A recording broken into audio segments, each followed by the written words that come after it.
been an exciting ride to be involved in this opportunity. And obviously, when I got involved in this business, things didn't look the way they actually look right now. And I'll go all the way back. You know, I was born here in the States, but I grew up in Nigeria.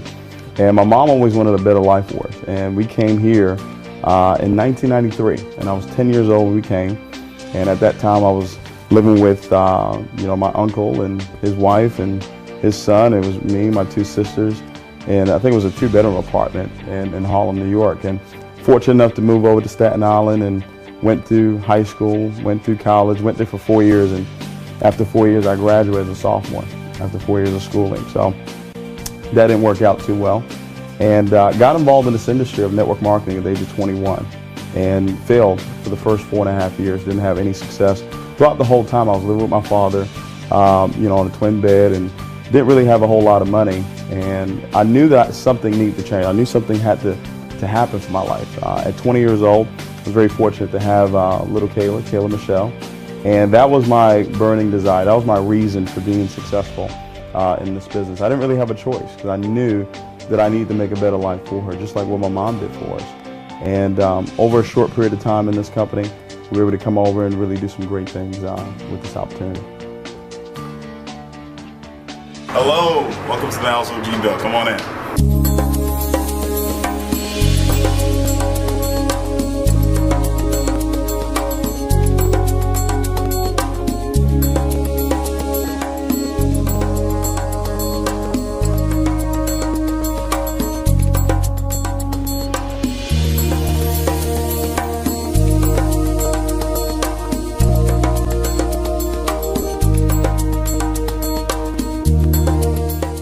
At the age of 21, when I got involved in this industry, one of the things that I saw immediately was that I had the ability to help people get what they want out of life. Now, I wasn't successful, I wasn't rich, but my whole life was dealing with helping somebody else get what they want out of life. And I remember going through times where I would go do meetings and drive with no gas and get there and have to sleep in my car after doing a meeting and selling this dream, but living a nightmare. You know, telling people that they could be successful. And I wasn't successful, but I just had that vision. I just had that goal in my mind that I was going to get there. And then I had some big reasons. You know, I had a life, you know, to take care of. So I knew that regardless of what was going to take place, I had to make it happen. And, you know, even living with my dad, he was very supportive and, you know, was really, really there for me. You know, gave me a roof over my head. That was my bedroom right there.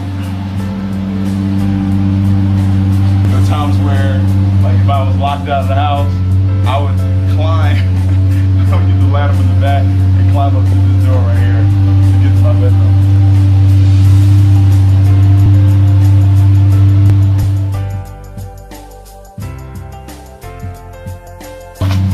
Couldn't get in, but that was the bedroom right there. The bed used to be up against this window right here. Well, leadership and mentorship is everything, and my life completely changed when I had a chance to meet my mentor, Mr. Holton Buggs, because now I had a chance to see what it actually looked like to be a multimillionaire. I'd heard of it, I'd seen people from stage, but I'd never had a personal relationship with anybody that had that type of success. And when I had a chance to meet Mr. Buggs and had a chance to go to his home and see his Bentley and see his, you know, his Maserati and just see really how he treated his wife and how he treated his son, it really gave me a clear picture of what it could actually look like. Well, rejection is part of the game. You know, I tell people all the time there are 4 mental enemies you're going to have to go through in this business, and number 1 is rejection. And when people tell you no, the key thing is not to take it personal. Really all what they're saying is not right now. When I look at all of my top leaders from Edward Hartley and Bass Grant and Devon Crump, all those individuals said no to me for years. But I just kept going. I just knew that we had something special here. I knew that what Mr. Chua and Mr. Moran and Mr. Buggs had put together was perfect for them. And I didn't allow their position in their lives to cloud my judgment on how great this opportunity was. So rejection is one of them. Deception, you're going to have people lie to you, tell you that they're going to be there and they're not there, and you're going to have people quit. You're going to have thousands, millions of people quit on you, and you want that. And then you have people that lose their dreams, you know, and what you have to do is make sure you hold on to your dreams and your goals. Now, obviously, this is a rags to riches story, and I do understand that. But for me, I never saw myself in rags. I always lived here. I always lived in my future. So even if you're watching this video right now and you're not successful, you can't feel like you're in rags. You have to feel rich from day one. You have to see that. You have to feel that it's going to happen one way or another. And then if you're watching this video and you're already successful, here's what I'll tell you. I want you to get a life of being significant in other people's lives. So it's one thing to be successful, it's another thing to be significant. This particular opportunity gives you both. You will be successful, but it also gives you the opportunity to impact other people's lives. While I was going through what most people would say was struggling, I didn't call it struggling. I called it being part of the process of getting to where it is that I wanted to go. But I always had that vision, held that vision in my mind of where it is that I was going. So I didn't care what was going on in my life at the time. If I can give any advice to anybody that's watching this video right now, the very first thing I would say is start to design exactly what it is that you want for your life. One of the things that I've learned from Mr. Bugs is that you don't get what you want out of life, you get what you picture. What I want you to do is start gathering some pictures.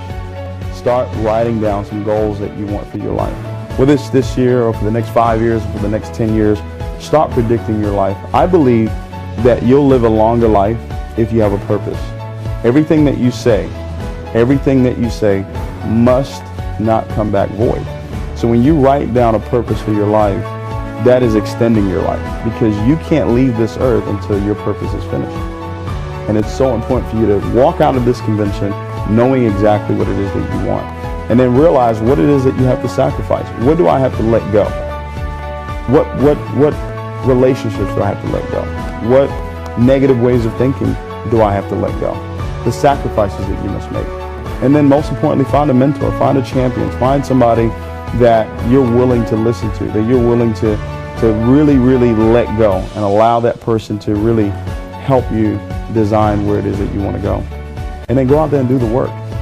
You're going to learn this weekend the work that it takes to be successful in this business. Once you've learned that, go out and do it and be consistent. Those 4 things there, if you start to do that, I believe that 2013 will be the greatest year of your life.